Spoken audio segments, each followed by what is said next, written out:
Assalamu alaikum viewers. So today I am discussing the most important thing in IELTS reading. When we read the reading, when we give the task of reading, we had some face this problem and how you can solution it I tell in this video. So এই ভিডিওটা কিন্তু আমার চ্যানেলের সবচেয়ে গুরুত্বপূর্ণ video হতে চলছে কেননা এই ভিডিওটা হবে IELTS রিডিং সম্পর্কে বিভিন্ন স্ট্র্যাটেজি এবং tips how can we get best marks in IELTS reading. When we read the IELTS reading, we must be care about some strategies. When we use the strategy, you will able to answer the question perfectly. So some of the strategies, first strategy is because the IELTS reading task 2 is limited, you don't spend the much time to reading the whole the passage. Everything you are seeing and or understand. Here the rules talk that we shouldn't read the whole passage. When we read the whole passage, we waste our time.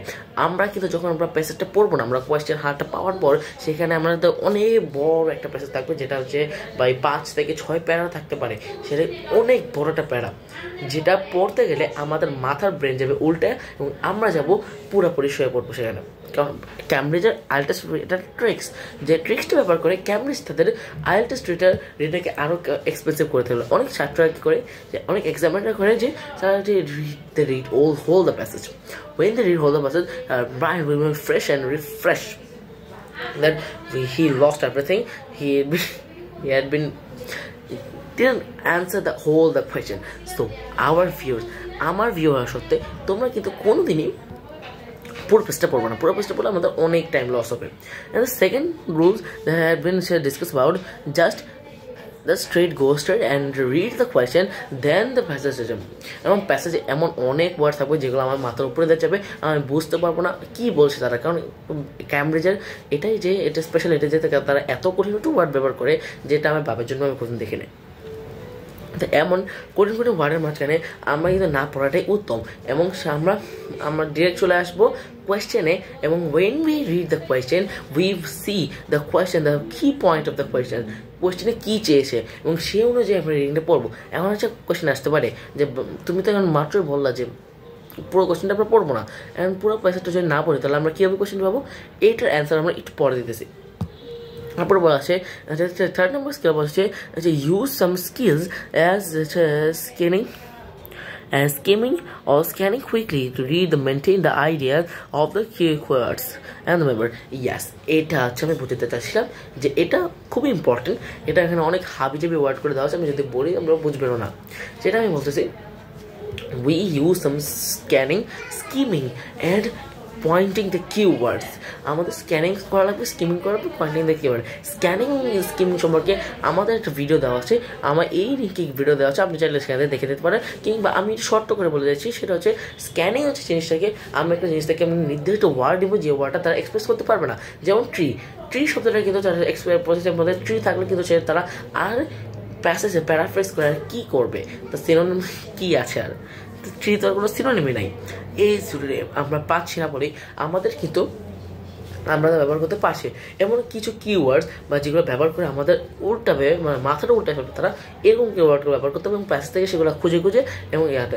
R IELTS ক্যামব্রিজের মজার বিষয় হচ্ছে কি জানো, IELTS Cambridge এমন একটা question যেটা আছে প্রথমে আমাদেরকে যে কোশ্চেনটা যদি আমরা প্রথম প্যাসেজে খুঁজে পাই, দ্বিতীয় প্যাসেজে আমাদের দ্বিতীয় কোশ্চেন আবার প্রথম প্যাসেজে খুঁজতে হবে না, কারণ প্রথম প্যাসেজের পরে আমরা দ্বিতীয় কোশ্চেনে পাবো। এটা নির্ধারিত মেনটেন করে চলে, সেই maintain strict rules.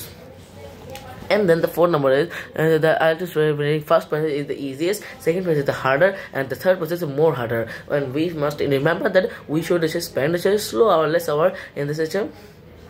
In the first passage, yes, this is important, quite important. That is our IELTS reading Cambridge. We have three passages. Tree not passage, যে ট্রি রচনা টাইপের একটা তিনটা রচনা টাইপের থাকতে অনেক বড়, সেগুলোর মধ্যে প্রথমটা থাকবে সবচেয়ে ইজিয়েস্ট, মানে বুঝতে পারছো, প্রথমটাই যদি ইজিয়েস্ট হয় পরেরগুলো কতটা কঠিন হবে। এবং এই জন্য আমাদের যদি লিমিটেড আওয়ার, এই জন্য আমরা কিন্তু প্রথমটা কিন্তু খুবই তাড়াতাড়ি অল্প সময়ের মধ্যে করতে হবে, যার ফলে আমরা কিন্তু পরের দুটো ভালো করে করতে পারি। এবং আইএলটিএস এর সুবিধা হচ্ছে কি, আমাদের প্রথমটা অল টাইম প্রথমটা সবচেয়ে বেশি সহজ থাকবে, এবং পরের যে দুটো থাকবে সেগুলো আস্তে আস্তে করে হার্ডার হবে। 3 নাম্বার থাকবে সবচেয়ে হার্ডার, যার ফলে কি আমাদের 3 নাম্বারের প্রতি টাইম বেশি ব্যয় করতে হবে। এই জন্য আমরা অল টাইম চেষ্টা করবো প্রথম নাম্বারটা দ্রুত শেষ করে ফেলা এবং তৃতীয় নাম্বারটা তাদের শেষ করার। And then don't waste time to difficult, doing which come on difficult question, do easier question at first, do difficult serious later. Yes, আমরা এটা কিন্তু অনেক এই স্ট্র্যাটেজি কিন্তু আমরা অনেকেই এক্সামের ক্ষেত্রে ব্যবহার করি, যেটা হচ্ছে আমরা কিন্তু অলওয়েজ যে কোয়েশ্চেনটা পড়ি, প্রথমে কোয়েশ্চেনটা পড়ার পরে যেসব ডিফিকাল্ট কোয়েশ্চেনগুলো থাকে সেগুলো রেখে দিই এবং পরবর্তীতে আমরা যে ইজি যে ডিফিকাল্ট কোয়েশ্চেন সমাধান করি। In the same case we use the IELTS reading, we must solve the easiest question at first, and then we usually come to solve the difficult question. When we come to difficult solve question, we have much time. So আমরা যদি প্রথমে difficult কোয়েশ্চেনগুলো solve করতে চাই, তাহলে আমরা কিন্তু short কোয়েশ্চেনগুলো solve করে যেগুলো আমি পারতাম ইজিলি, সেই কোয়েশ্চেনগুলো সলভ করে আমার টাইম থাকবে না, যার ফলে কি এটা একটা effective rules. And then read all carefully, all the instruments carefully, exactly the questions, and the requires no more than 3 words or error. Yes, এটা আরো গুরুত্বপূর্ণ, কারণ এটাতে আমরা পুরো মার্কটা কেটে যেতে পারে। এখন আমার একটা প্রশ্ন আসলে এমন যে এখানে বলা হয়েছে এই কোয়েশ্চেনটা 3 ওয়ার্ডের বেশি লেখা যাবে না, আমি লিখে দিলাম 1 লাইন বা 10 লাইন, তাহলে কিন্তু আমার কি পুরো কোয়েশ্চেন কাটা।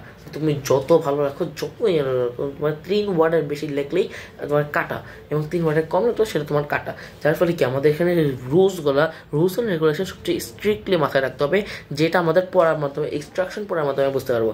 এই জন্য যে কোনো কোয়েশ্চেন সলভ করার আগে সেই কোয়েশ্চেন সংক্রান্ত instruction we must be read loudly the instruction of the question. Then most of the answer of question are in the correct order in the passage, and back to back begin in the answer. Yes, আমি এটা মাত্র আলোচনা করছি, next টাতে যাই। That the next one is predict the correct answer. Always predict the correct answer. এমসিকিউতে আমরা কিন্তু মাঝে মাঝে ভাবি যে না এটা অ্যান্সার হতে পারে, আমরা প্রেডিক্ট দ্য কারেক্ট অ্যান্সার। আমরা কিছু এমসিকিউর মধ্যে যেমন এমসিকিউ 4টা অপশন থাকে, এবং একটা কোয়েশ্চেন পরে আমরা 4টা অপশনের মধ্যে কিন্তু নর্মাল জেনারেল স্কুল পরীক্ষায় আমরা কিন্তু এটা করি যে 4টা অপশনের মধ্যে আমরা প্রথম 2টা কিংবা 3টা বা একটা অপশন কেটে দিই, যে অপশনটা আমাদের ইউজলেস, মানে আমাদের আজকের কোনো সম্ভাবনাই নাই, আমি জানি 100% শিওর এটা অ্যান্সার হবে না। আইএলটিএস এমসিকিউতে আমরা এটা করতে পারি, যেটা হচ্ছে আমাদের মাথার মধ্যে রাখতে হবে, যেগুলো হচ্ছে অ্যান্সার হতেই পারে না, যে না এটা হবেই না অ্যান্সার, আমাদের এগুলো বাদ দিয়ে বাকিগুলোর ক্ষেত্রে আমাদের ফোকাস করতে হবে না এরপর এখান থেকে কোনটা হতে পারে। Then find the right part of the passage quickly, and read the passage carefully, read the sentences before the yes. এই জন্য আমাদের একটা কোয়েশ্চেন ভালোভাবে প্রথমে একটা কোয়েশ্চেনের যে পার্ট আমরা স্ক্যানিং ওয়ার্ড হিসেবে চিহ্নিত করেছিলাম, যে ওয়ার্ডটা পরিবর্তন করতে পারবে না, সেই ওয়ার্ডটা প্যাসেজের মধ্যে দ্রুত খুঁজে বলা স্ক্যানিং। এই স্ক্যানিংয়ের মাধ্যমে আমাদের রিডিং আমাদের হেল্পফুল হতে পারে, যে বিভিন্ন ইংলিশ গল্পের বই পড়লে কি হয়, আমাদের যে ইয়াটা হয়ে যায়, আমাদের যে ফ্লুয়েন্সিটা বেড়ে যায়, এবং আমরা দেখেই বুঝতে পারি সেখানে কোন ওয়ার্ডটা কোন হিসেবে কোনভাবে প্যারাফ্রেজ করা আছে, এবং আমাদের ভোকাবুলারি কিন্তু প্রচুর জানতে হবে।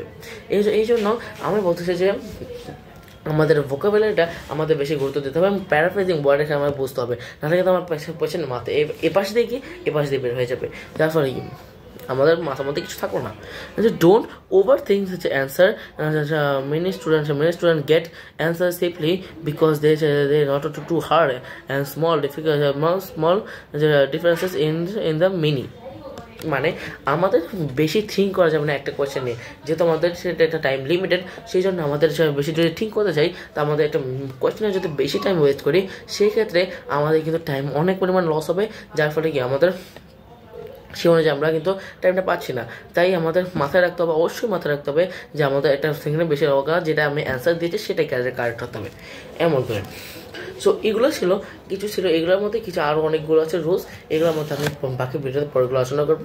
আজকের ভিডিওতে এই কয়েকটা রুলস আমাদের মেইন রুলসগুলো, যেগুলো রুলস ব্যবহার করে আমরা আইএলটিএসে ভালো করতে পারি, সেই রুলসগুলো মেইন রুলসগুলো আমি আলোচনা করলাম। আগামী ভিডিও যদি আমার কমেন্ট ভালোবাসে এবং আমার টার্গেট হচ্ছে 10K, এই 10K ভিউ যদি পূরণ হয় তাহলে আমি নেক্সট ভিডিওতে নিয়ে আলোচনা করবো। সো ততক্ষণ ভালো থাকবেন, গুড বাই, আসসালামু আলাইকুম।